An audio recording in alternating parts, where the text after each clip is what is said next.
Good morning, it's Tristan here from ZebraInvest, and today I want to give you a quick video about something that grinds my gears. It's something I've just found on Facebook last night, and it all started from a really simple question. How much profit margin do you put on a flip?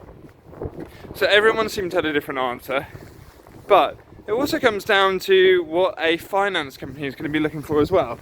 So personally, I always aim for a 20% profit margin. That's the same as what a developer would ask for minimum when they're building out a block of flats, a house, anything. So why should you be any different? Because look, if you need to get finance, you're going to need to be able to raise that 20%. You need to have that margin, otherwise they just simply won't lend to you. The other side of it is, as soon as things start getting a bit more expensive, if you've run over, you haven't allowed extra 10% in your costs, your budget, whatever else, your margin is just going to get eaten away. Whereas if you've got a big juicy fat margin on the top of it, then that's going to be great, okay?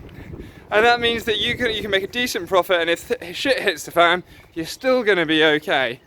So, alright, and the next question and point was, there's no deals, there's no 20% deals, there's no deals where you can make that much margin unless you live in a really cheap area. And now that's what's called false expectations appearing real. So, if you believe there's no 20% deals in your area, there's never going to be any 20% deals in your area. 100%, there's never going to be. But you have to look at it. If you're buying the same properties that every man and his dog's going out there buying at auction, a 3-bed semi, a 3-bed house that just needs a refurb, yeah, there's never going to be a 20% margin, because every man and his dog can do those deals, and there's nothing special about them. You can, refurb them quite easily, not spend too much, and endless people will pay cash for it. If you go for a property that's been on the market for a year, it's had no offers, it's just sticking around, and the vendors need to sell. They need to move on with their life. And wait a minute, you'll be able to get a better deal, you'll be able to get a better price. I mean, one property I'm buying at the moment, and to give you an idea as well, I've moved to Norwich, and I've now been back in Norwich for almost 2 months, okay? So, at my patch knowledge, I last lived here 13 years ago, okay? So that gives you an idea. So I'm effectively fresh to the area, I've got a rough idea of where things are.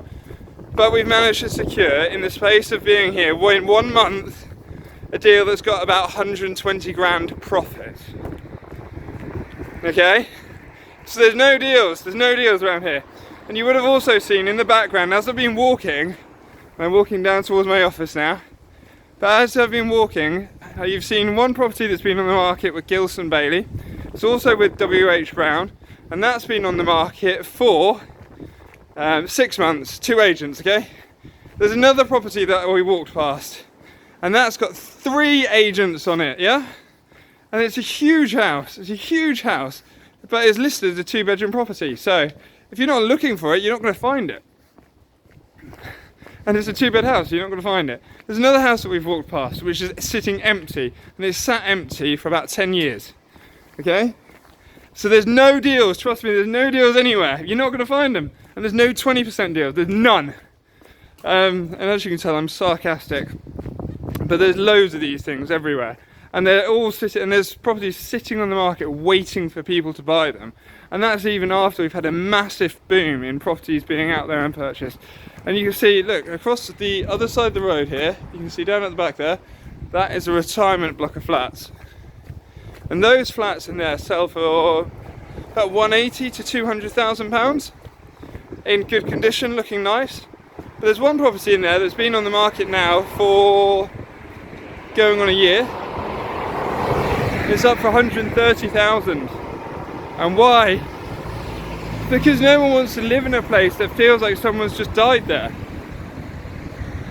You walk around the place and you can see it's got a kitchen from about 30 years ago. The whole place is knackered. You want something that's like the McCarthy and Stone jobs, the brand new houses, the ones that look fantastic. That's what people buy. And the exact example here is in Southampton. One of my friends, I did the project management and a refurb for them. So they bought a property on a property called Hamble Lane. And Hamble Lane is a main road. It's opposite a chip shop. And it's a big house, but it's a big house, so we refurbished it, ended up with 3 receptions, 3 bedrooms, a new bathroom, completely done top to bottom. And Sorry, I hope you can hear me, it's a little bit noisy now. But the whole thing has all come in, all costs in about 210,000. 210, 220. And they've now just got purchase agreed, sale agreed at 290. So I can tell you, there's no deals anywhere. If that's what you want to believe, there's no deals. If you want to believe, if you want to research harder, if you want to look through the finer detail and find properties, there's deals everywhere.